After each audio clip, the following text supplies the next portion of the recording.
So today, the craft that we're going to do, I thought we would make a really fun little dogwood centerpiece for our table. So all you're going to need is a stick. Now, I ended up getting a much larger stick than I anticipated. You don't have to have a stick this big.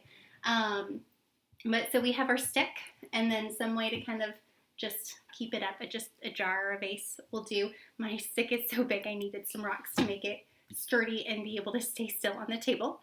And so we are going to get, so we have our stick and we have our way to display it. And then you need some just plain white paper.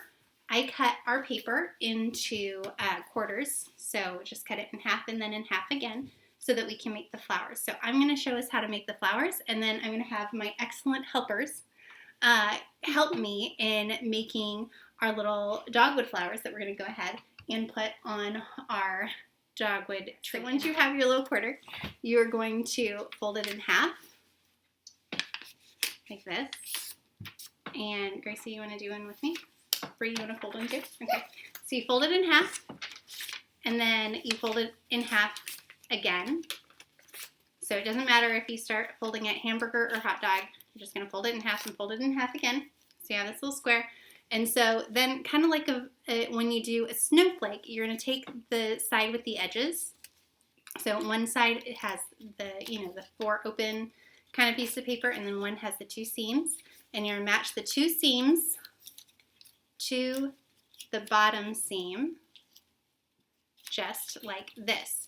And I have found that helping with my girls it's a whole lot easier than if I take this and then I'm going to just draw where I would cut.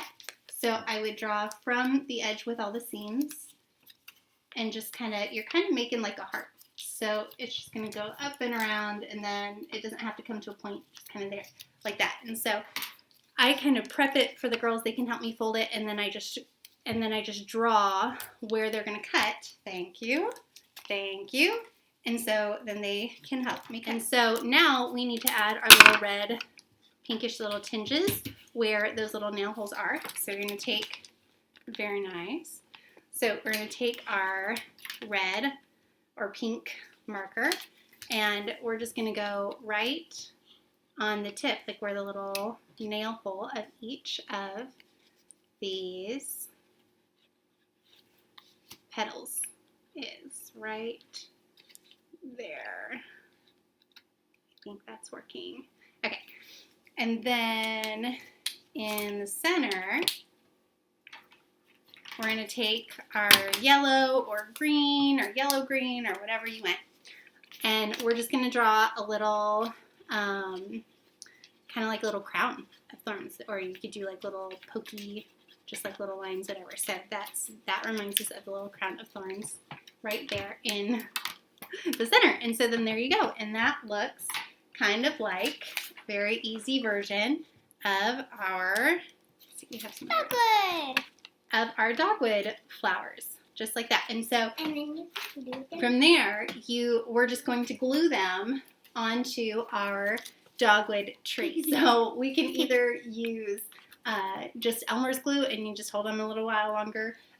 You can actually use like pipe cleaners, where you would just poke a couple holes in there, and then, or string for that matter, and just poke a couple holes in there, and then just tie them on, and that would work too.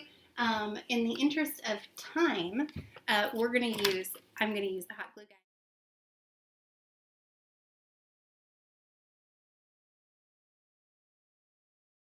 All right, and now say ta-da!